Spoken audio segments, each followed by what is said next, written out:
يا مساء الفل أو صباح الفل، أيا كان بتسمع الفيديو ده امتى. في الفيديو ده هشرح لك المحاضرة الأولى من منهج الإيسكس. طيب الإيسكس أصلا بيتكون عندنا من كام محاضرة؟ بيتكون عندنا من 7 محاضرات. تمام. أنا عامل لك ملخص لكل محاضرة، يعني أنا الملخص اللي أنا عامله البي دي إف اللي أنا هشرح منه دلوقتي مش سايب كلمة، بس هو مختصر شوية، بس فيه كل العناوين الرئيسية والفرعية اللي أنت محتاجها. يعني اللي هو مش تلخيص كروتة، لأ، في كل حاجة. يعني حرفيا ذاكر الملخص كويس هتعرف تحل.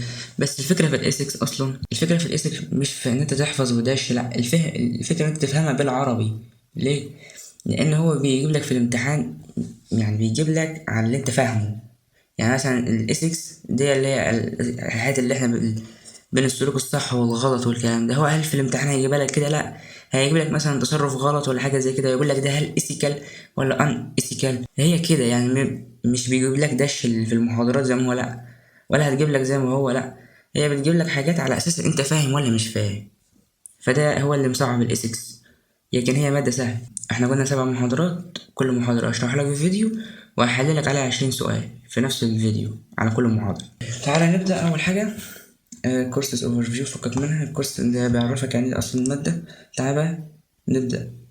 أول حاجة، يعني ايه ethics؟ يعني ايه أخلاقيات؟ الأخلاقيات دي ببساطة خالص إن هي معتقدات مشتركة بين السلوك الصح والغلط. تمام. يبقى الأخلاقيات هي معتقدات حول السلوك الصحيح والخاطئ. هي ethics refers to shared belief about right and wrong behavior. يعني السلوك الصحيح والخاطئ، يبقى المعتقدات بين السلوك الصحيح والخاطئ. طيب ايه كمان؟ الأخلاقيات دي هل هي كده؟ لأ لأ، ليها قواعد خارجية. زي ايه؟ طيب القواعد الخارجية، القوانين اللي هي اللوز، والأديان الريجولانس، تمام، وقواعد العمل اللي هي الورك بليس كود. يبقى انا عندي الاخلاقيات قواعد تاتي من مصادر، اللي هي قواعد او مصادر خارجيه. ايه هما؟ زي يعني مش هم دول بس، زي مثل القوانين والاديان وقواعد العمل اللي هي اللوز والريجونز الورك بليس. تمام تمام. ايه كمان عن الاثكس؟ بيقول لك ان السلوك الاخلاقي يلتزم بالمعايير الاجتماعيه المقبوله. يعني السلوك الأخلاقي بتاعك ده لازم يكون مقبول بالمعايير الاجتماعية بتاعتنا. طيب اللي هي ethical behavior follows accepted social norms، اللي هي social norms اللي هي المعايير المجتمعية. طيب، أو المعايير الاجتماعية. يبقى أنت أول حاجة عندك عرفت يعني إيه ethics. تمام، ده تعريف الإيثكس في الثلاث حاجات دول، في اختصار. مفيش اختصار اكتر من كده اقدر اعمله لك. تمام تمام. دخلنا في تاني حاجة بقى، الموراليتي اللي هي الاخلاق والمعايير المجتمعية. تمام. morality and social norms. طيب الاخلاق والمعايير المجتمعية. الموراليتي دي اللي هي الاخلاق. طب الاخلاق دي بتعمل ايه؟ تشير الى المعتقدات الشخصية حول الصواب والخطأ. يعني بتشير، يعني نفس تعريف الاسكس بس مختصر شوية. ما هي كده كده المورال من الاسكس باينة. يبقى الموراليتي هي تشير الأخلاق إلى المعتقدات الشخصية حول الصواب والخطأ. تمام تمام. يبقى morality refers to personal beliefs about right and wrong. تمام. طب المورال بقى، المورال المورال فيو تختلف الآراء الأخلاقية حسب إيه؟ حسب الثقافة والضمير والخبرات الحياتية.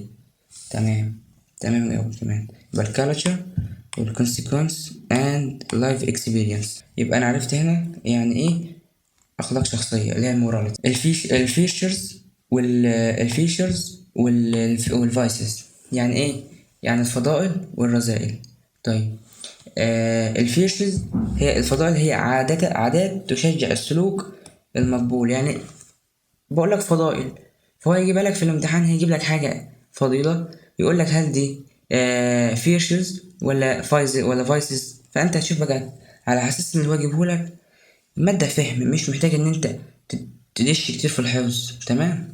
طيب الفايسز بقى اللي هي الرذائل هي عادات مرتبطة بالسلوك الغير المقبول. والفضائل سلوك مقبول. الرذائل سلوك غير مقبول. مفيش اسهل من كده يعني. فهم يعني انت والله بس حاول تحفظ عربي قد على قد ما تقدر. والانجليش ان هي ما بيجيلكش النص الانجليش بالظبط، هي زي ما هو في الملخص او في السلايدز بتاع المحاضرات. يعني انت تحاول تفهم العربي اكتر. طيب الفضائل والرذائل دي بتشكل ايه؟ بتشكل نظام القيم يعني بتشكل النظام بتاع القيم عند الشخص. هل ده سلوكه مقبول غير مقبول؟ بنسميها ايه؟ الفاليو فاليو سيستم، نظام القيم عند الشخص ده. تمام. يبقى انت خدت كده الرذائل والفضائل، وخدنا قبلها الموراليتي، وقبلها كان تعريف الاسكس او تمام.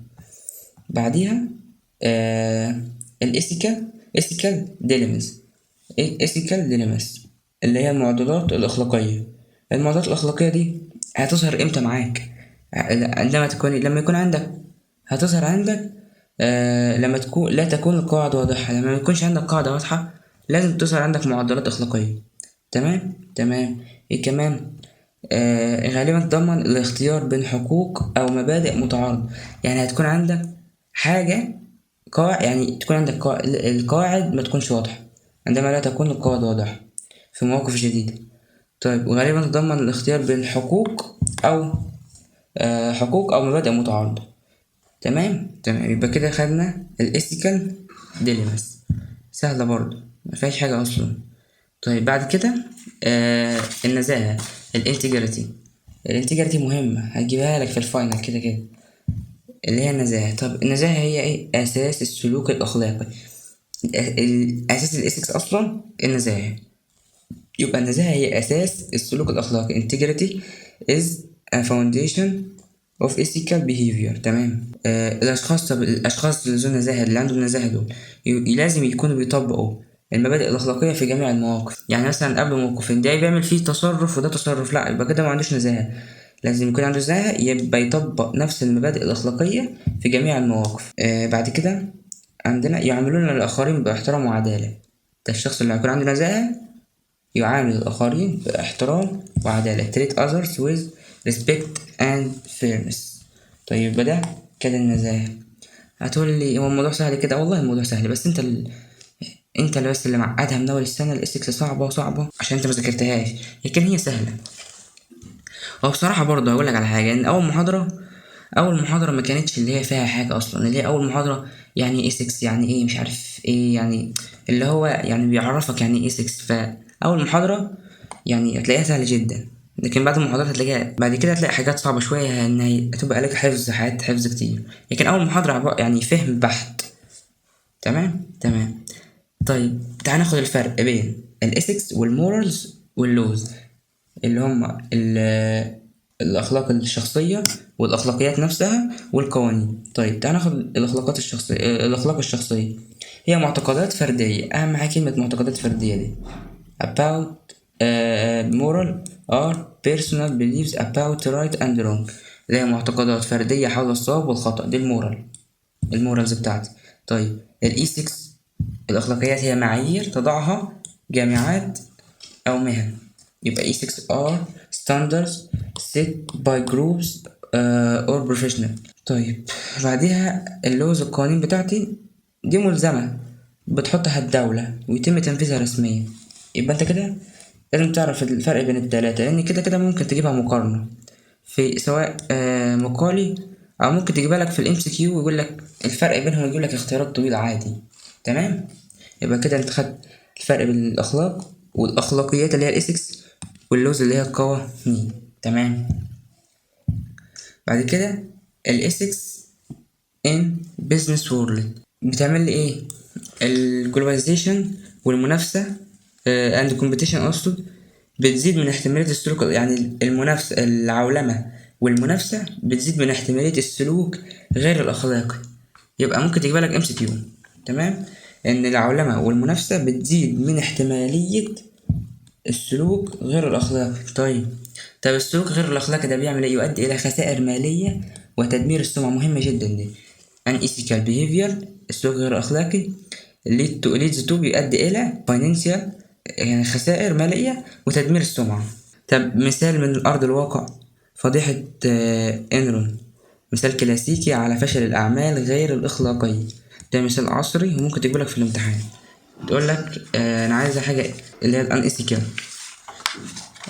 business، عن فشل الأعمال الأخلاقية فضيحة إنرون. بعد كده دخلنا في حاجة importance of good business ethics. ايه الامبورتنس بتاع الاسكس في البيزنس، في العمل الجيد؟ بتعمل لك ايه؟ بتبني لك ثقة، يبني ثقة المجتمع builds public trust. طيب وبتعمل ايه كمان؟ يحمي المؤسسات من المشاكل القانونية، تمام، protects organization. طيب بعد كده يمنع السمعة السيئة، تمام. بيعمل ايه كمان؟